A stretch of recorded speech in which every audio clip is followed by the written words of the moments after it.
A Bíblia diz em Tiago, no capítulo 1, nos versículos de 1 a 27.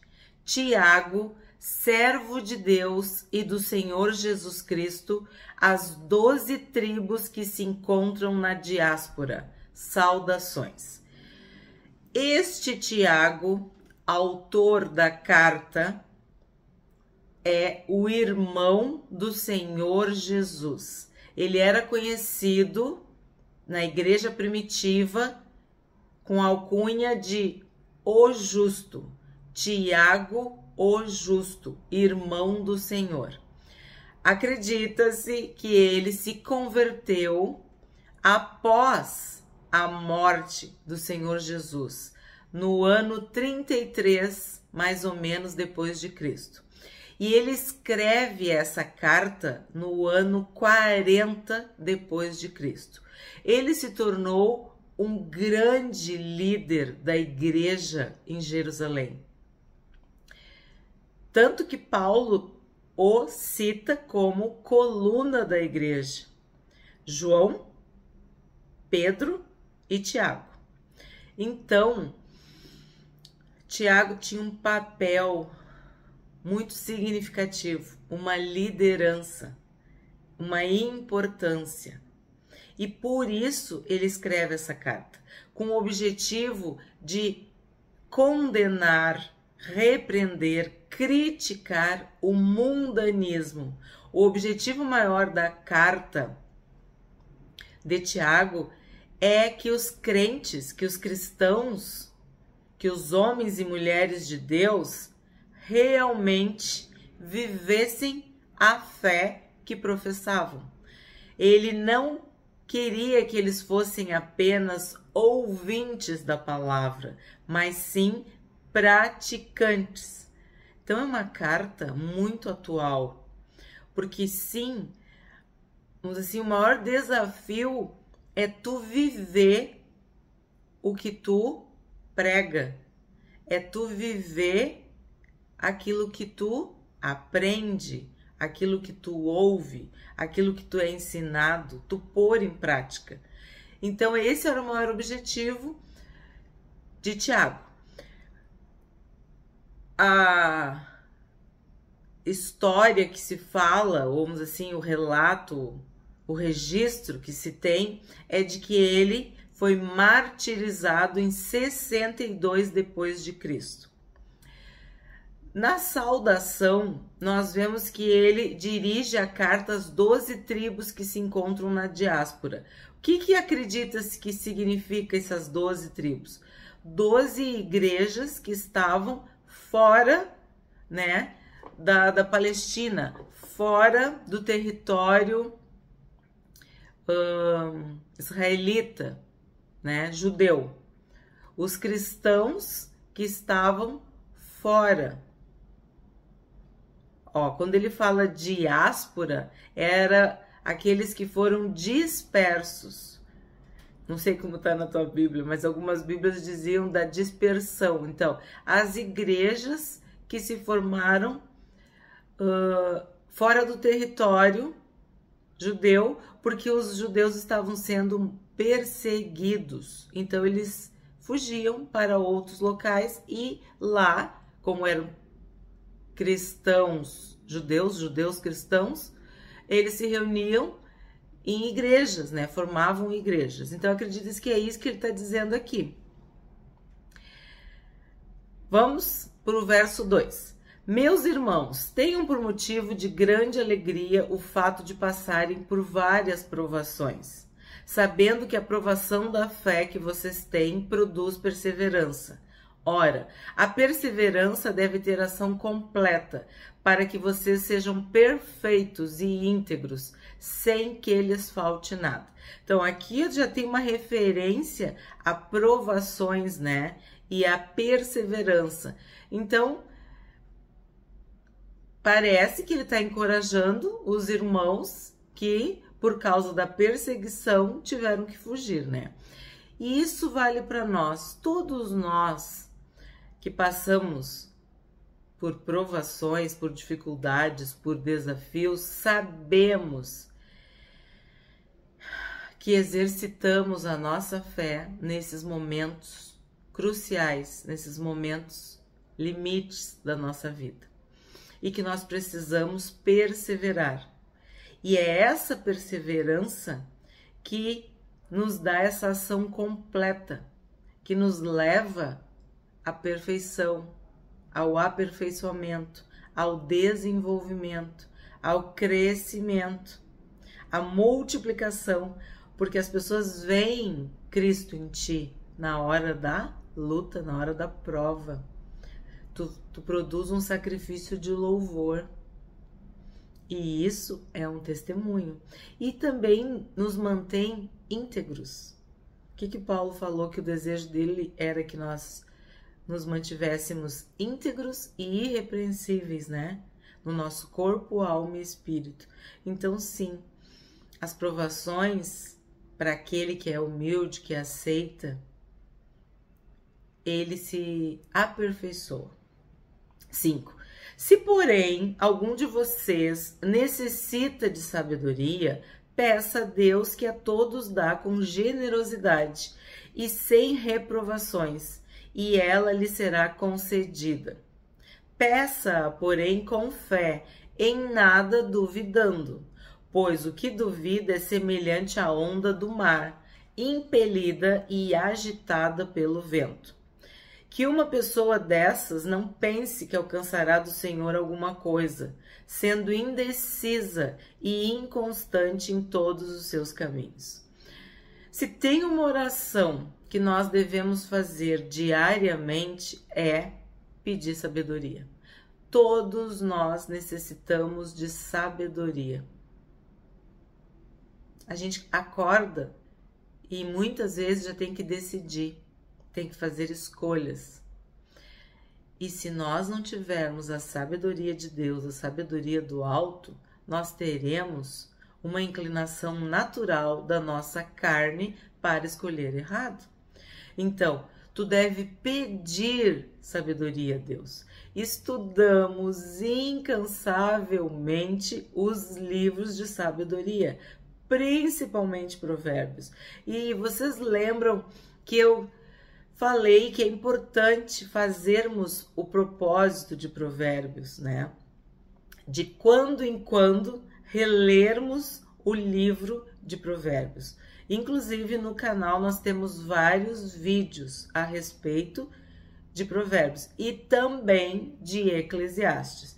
Então, tu vai pedir sabedoria a Deus, mas tu também vai ler, meditar, estudar, aprender sobre a sabedoria na própria Bíblia. Quando tu pede sabedoria a Deus, tu não deve duvidar e achar que Ele só dá sabedoria para os inteligentes, para os entendidos, para os religiosos. Não, Deus não faz acepção de pessoa. Ele dá com generosidade. E Ele não reprova, Ele não critica, Ele não faz nenhum tipo de diferenciação entre esse ou aquele. O que Ele quer? Que a pessoa que pede, peça com fé, que ela não duvide, que ela creia, que ela acredite que recebeu. Peça, porém, com fé, em nada duvidando. Tu precisa de sabedoria para ser um bom pai, para ser uma boa mãe, para ser um bom profissional. Tu precisa de sabedoria para tomar uma decisão. Tu quer casar? Tu quer sabedoria para escolher bem? Tu não sabe qual é a carreira que tu vai seguir? Tua profissão? Tu não sabe? Pede sabedoria a Deus. Pede sabedoria a Deus. E aqui está sendo dito que quem duvida, quer dizer, tu pediu, mas tu não acreditou, tu duvidou, tu é igual a onda do mar, impelido e agitado pelo vento. Então, tu pede e tu duvida. Então, tu não recebe. E aqui fala, na tradução antiga, falava da pessoa de ânimo dobre. Ou a pessoa, aqui como é que ele diz? Que é indecisa e inconstante em todos os seus caminhos. É tipo aquela pessoa que quer e não quer. Pode ser, não sei, talvez, provavelmente. Não tem certeza do que tá pedindo. Eu quero pão. Não, mas podia ser ovo. Não, mas podia ser um peixe. Tu quer pão, tu tem que pedir pão. Tu quer ovo, tem que pedir ovo. Tu quer peixe, tem que pedir peixe. Tem que saber o que tu pede e pedir com fé. 9. O irmão de condição humilde glorie-se na sua exaltação e o rico na sua humilhação, porque ele passará como a flor do campo. Lembra do que eu falei agora há pouquinho sobre o mundanismo? O que o mundo prega? Que as pessoas prósperas, ricas, importantes, de status, de autoridade, elas são superiores aos demais. Tu é bem nascido, né? Tu tem berço, tu tem sobrenome, uma família relevante na sociedade, então tu é melhor do que os outros. Isso que o mundo prega. O mundo, ele valoriza quem tem, mas na igreja, no reino de Deus, não é assim que funciona. Então, havia sim e sempre houve conflitos, né, entre cultos e iletrados, entre pobres e ricos, né, entre pessoas mais humildes, pessoas desprovidas de bens materiais. E nós vimos isso em Coríntios, né? Às vezes na igreja, aquela pessoa quer mandar nos demais. Ela pensa que ela pode, mas não. Em Cristo não é assim. Então ele está dizendo que o rico na sua humilhação. Por quê? Porque o rico, muitas vezes ele só é rico, ele não tem mais nada. Aquela riqueza dele o tem, né? Ele serve a riqueza e aos bens materiais. Então, ele não é de Deus, ele não é salvo. E não é porque ele está na igreja, o irmão de condição humilde glorie-se na sua exaltação e o rico na sua humilhação, porque ele passará como a flor do campo. Então, está falando da igreja, dos irmãos. E sim, existem pessoas que humilham as outras e elas vão passar. Elas vão desaparecer, elas vão murchar, elas vão definhar, porque não é isso que garante. O que garante é o Senhor Jesus, é a salvação. Quem te dá a vida eterna não são as riquezas nem os bens materiais. 11. Porque o sol se levanta com seu calor ardente, a planta seca, a sua flor cai e a formosura do seu aspecto desaparece. Assim também o rico murchará em seus caminhos. Vimos isso em Eclesiastes, né? Tudo é vaidade. Então, não quer dizer que o rico não seja um irmão. O que ele está dizendo é que há irmãos que são ricos, que são soberbos, que são errados, que estão pecando, porque estão defraudando, depreciando, desprezando o irmão mais pobre. É isso que ele está falando. E estudamos muito sobre a questão da pobreza e da riqueza. O Senhor Jesus falou que ninguém pode servir a Deus e a Mamon, servir a Deus e as riquezas. 12. Bem-aventurado é aquele que suporta com perseverança a provação. Então, tu vê que ele começou falando da provação no 2. Aí falou da sabedoria, falou da pobreza, da riqueza, e agora ele volta ao assunto da provação. Porque sabia que muitas pessoas se escandalizam do evangelho, quer dizer, abandonam quando vem uma provação, quando uma dificuldade, né? Uma tribulação. E nós sabemos que Jesus avisou: no mundo vocês vão ter provações, aflições, tribulações, dificuldades, tentações. Eu não peço que os tire do mundo, mas que os livre do mal, do maligno. Então, nós estamos no mundo e passamos por coisas muito difíceis ao longo da nossa vida. Bem-aventurado é aquele que suporta com perseverança a provação, porque depois de ter sido aprovado, receberá a coroa da vida, a qual o Senhor prometeu aos que o amam. Então, assim, ó, a provação é para a gente ser aperfeiçoado. A gente aprende muito com a provação. Mas agora ele fala de uma provação, vamos dizer assim, genérica, de que viver, né, estar ainda sujeito a tudo aqui no mundo exige de nós uma perseverança que será coroada, que será recompensada, que será premiada na eternidade. Se tu perseverar, né, se tu suportar a aprovação, tu vai ser aprovado e tu vai receber a coroa da vida. É nisso que nós cremos. Essa é a nossa esperança. 13. Ninguém ao ser tentado diga, sou tentado por Deus, porque Deus não pode ser tentado pelo mal e ele mesmo não tenta ninguém. Gente, quem tenta é o tentador. O Senhor Jesus ficou 40 dias e 40 noites no deserto. E quem se aproximou dele? O tentador, o diabo. É isso que ele faz. Ele nos tenta naquilo que é a nossa fraqueza, a nossa dificuldade, o nosso desafio, a nossa limitação. Ele sabe, ele vê, né? Ele conhece, então ele oferece aquilo que tu é mais vulnerável, mais carente, mais dependente. O que ele falou para Jesus? Transforma essas pedras em pães. Por quê? O Senhor Jesus estava com fome. Então, ele vai te tentar naquilo que tu é tentado, entende? 14. Ao contrário, cada um é tentado pela sua própria cobiça, quando esta o atrai e o seduz. Isso aqui é muito importante, muito importante. Cada um é tentado pela sua própria cobiça, quando esta o atrai e seduz. Então, são 10 os mandamentos, mas alguns ali eu nunca pequei, eu nunca cometi, mas outros sim. Então, a lei, a gente acabou de estudar Hebreus, né? A lei é enferma, ela é imperfeita, ela é frágil, ela é inútil. Lembra que a gente estudou um pouquinho? O que acontece? Não é tudo, tu não é tentado em tudo.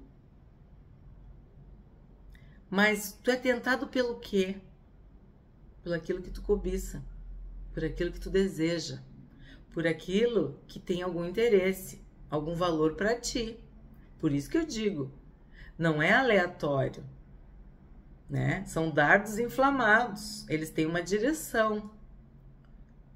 E essa tentação te atrai, por isso que é uma tentação. Senão tu não ia nem perder teu tempo, aquilo não ia nem mexer contigo. Então, o que te atrai? Tu que tem que te autoconhecer, tu que tem que te autoexaminar, né? Pedir pro Espírito Santo te revelar onde é que tá teus pontos fracos. E olha o que diz, te atrai e te seduz. O que seduz?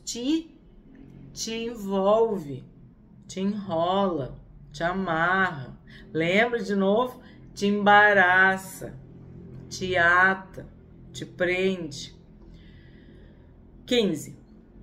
Então a cobiça, depois de haver concebido, dá à luz o pecado. E o pecado, uma vez consumado, gera morte. Então, o que Tiago está explicando aqui? O passo ao passo. Tu quer cair? É só tu ceder a cobiça.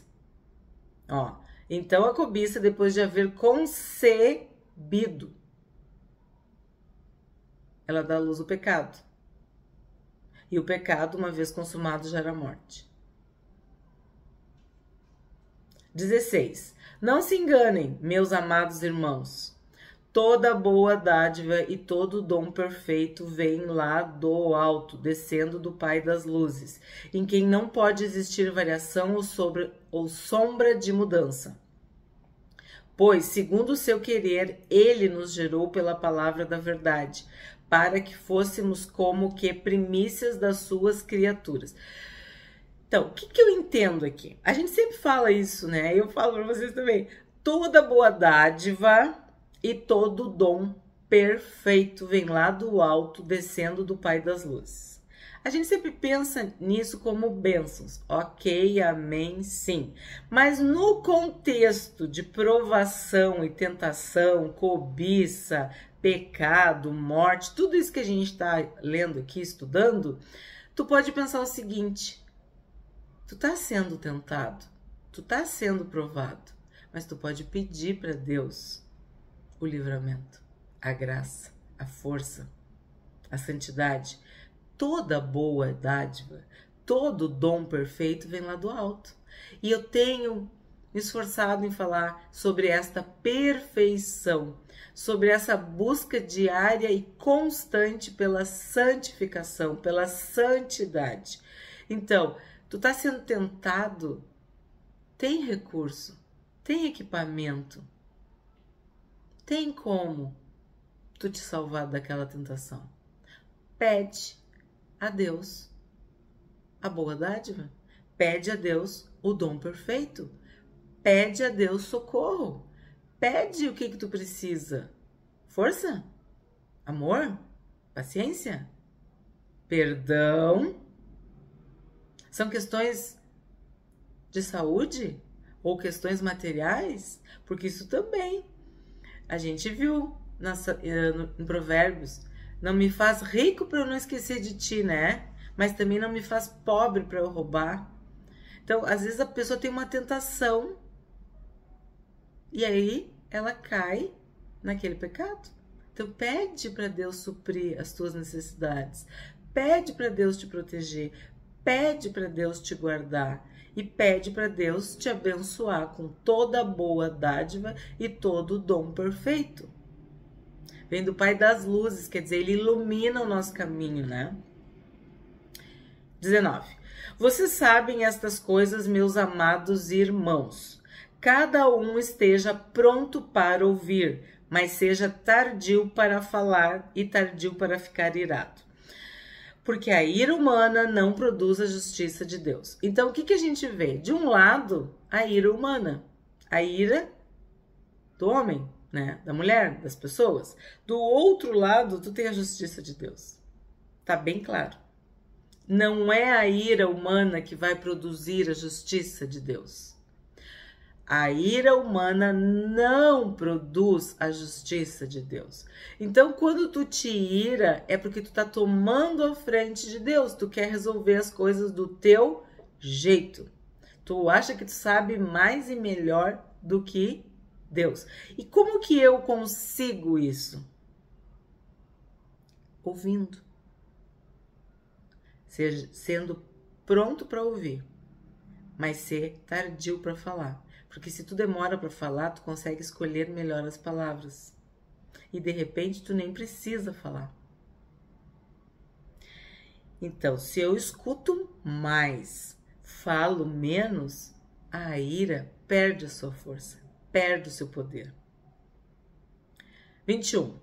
Portanto, deixando toda impureza e acúmulo de maldade, acolham com mansidão a palavra implantada em vocês, a qual é poderosa para salvá-los. Então, vamos nesse versículo analisar. Será que a ira humana também não provém da impureza e do acúmulo de maldade que há em nós? Será que a ira não é consequência da falta de santidade, de comunhão com o Espírito Santo? Porque se tu tiver mansidão, a palavra, a própria palavra de Deus vai te confortar, te consolar, te fortalecer, te aperfeiçoar. E vai vir na hora a palavra. O Espírito Santo vai falar contigo na hora. Mas para isso, tu vai ter que ficar quieto, ouvir. Aí tu vai ter vitória sobre a ira. 22. Sejam praticantes da palavra e não somente ouvintes, enganando a vocês mesmos. Então agora nós estamos aqui ouvindo isso. lendo isso, estudando. Aí daqui a pouco, 5 minutos, 20 minutos, 2 horas, amanhã, não sei, tu tem uma situação e tu vai responder como? Com a ira humana ou vai seguir o passo a passo que a palavra de Deus nos ensina? Tu vai ficar calada, orando, pedindo para o Espírito Santo te fortalecer, ou tu vai querer resolver tudo do teu jeito, fazer justiça pelas próprias mãos? Então, ser praticante da palavra é isso, é na hora H, no dia da dificuldade, ali que tu vai pôr em prática o que tu ouviu, o que tu estudou, o que tu leu, o que tu aprendeu. 23. Porque se alguém é ouvinte da palavra e não praticante, assemelha-se àquele que contempla o seu rosto natural num espelho, pois contempla a si mesmo e se retira e logo esquece como era a sua aparência. Mas aquele que atenta bem para a lei perfeita, lei da liberdade, e nela persevera, não sendo ouvinte que logo se esquece, mas operoso praticante, esse será bem-aventurado no que realizar.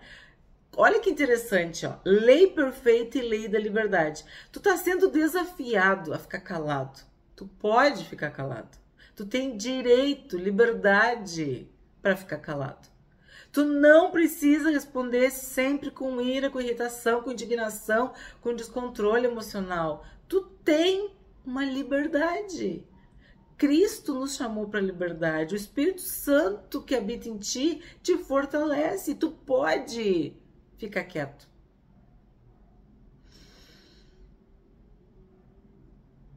(26) Se alguém supõe ser religioso, mas não refreia sua língua, está enganando a si mesmo e a sua religião é vã. Ele já havia falado no 22 que não praticar a palavra é se enganar a si mesmo. Então, de novo, tu tá estudando, nós estamos estudando é para pôr em prática, é para viver, é para ser transformado de glória em glória, graça sobre graça, de fé em fé.